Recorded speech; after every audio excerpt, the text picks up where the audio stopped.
Dream Street, written by Trisha Ellen Walker and Yukoya Holmes. Collages by Ikiwa Holmes.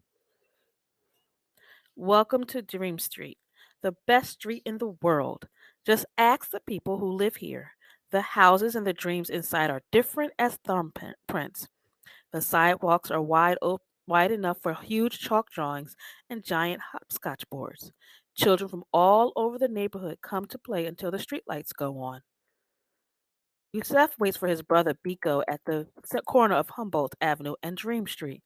He's thinking about how their mom always says, "Don't leave the house without your crown." She likes to tell them stories about their ancestors who were queens and kings with dreams they never gave up on. Each morning, unless it's raining, Mr. Sidney reads the newspaper on his stoop, dressed to the nines. Miss Sarah likes to say, "What's the nine?" a child will ask, and Miss Sarah will always answer, "Fancy, fancy." Mr. Sidney is a retired mail carrier living his dream of never having to wear a uniform again.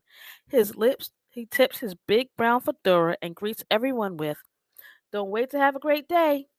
Create one."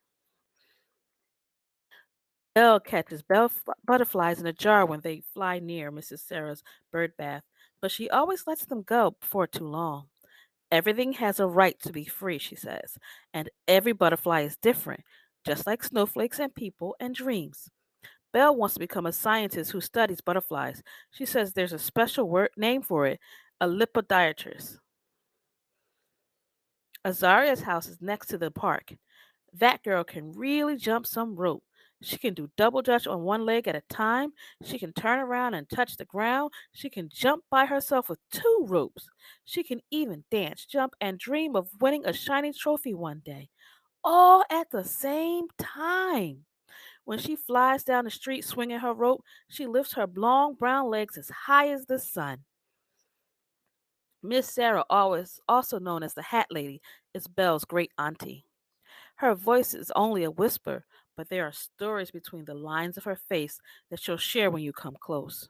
She has lived on Dream Street longer than anyone, even longer than some of the trees, watching children turn into grown-ups and listening to their dreams along the way. Zion walks around the corner to the library to read skyscraper tall piles of books that take him on adventures around the world. When other kids talk or laugh, he tells them, "Shh," because doesn't everyone know you are supposed to be quiet in there? Some days, Miss Barber, the librarian, hands him a brand new book and says softly, "I have a feeling this is your cup of tea." "Can boys be librarians?" Zion whispers to her, because it's his dream to become one. "Of course they can," she whispers back. He flashes a bright smile and continues his journey through the pages of the next book. Edie lives at the top of the hill and searches for treasures that others throw away. She collects smooth rocks, broken jewelry, leaves, and feather and adds them to her drawings of people on Dream Street.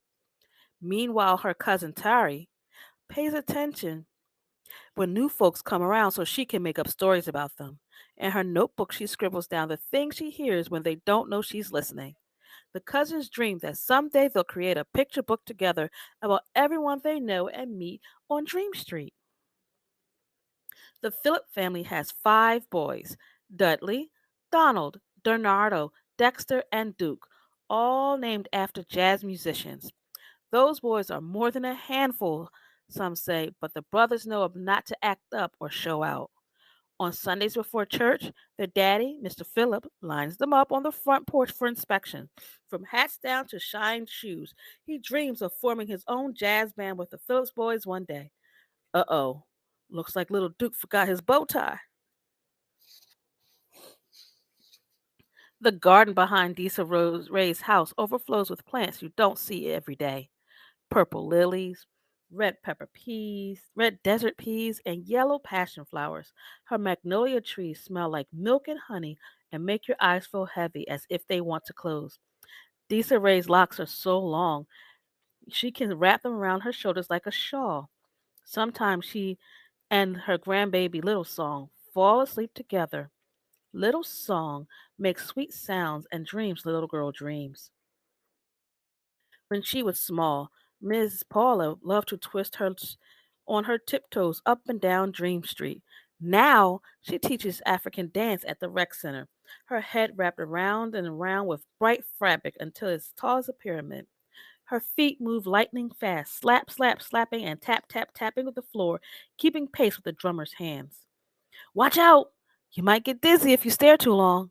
Sometimes, when the rhythm takes hold, her wrap unveils, ravels, and falls to the ground. She never stops moving, even as she stoops down to pick it up.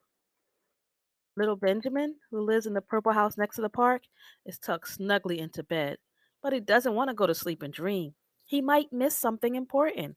He hugs his teddy bear Tyler, who isn't ready for sleep either.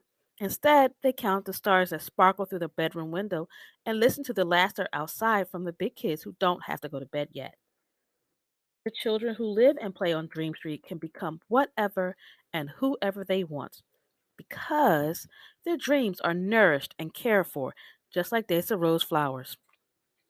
There is no need to worry or to rush. They take their time growing and playing, learning and living, and soaring skyward to all of the adventures that awaits them. The end.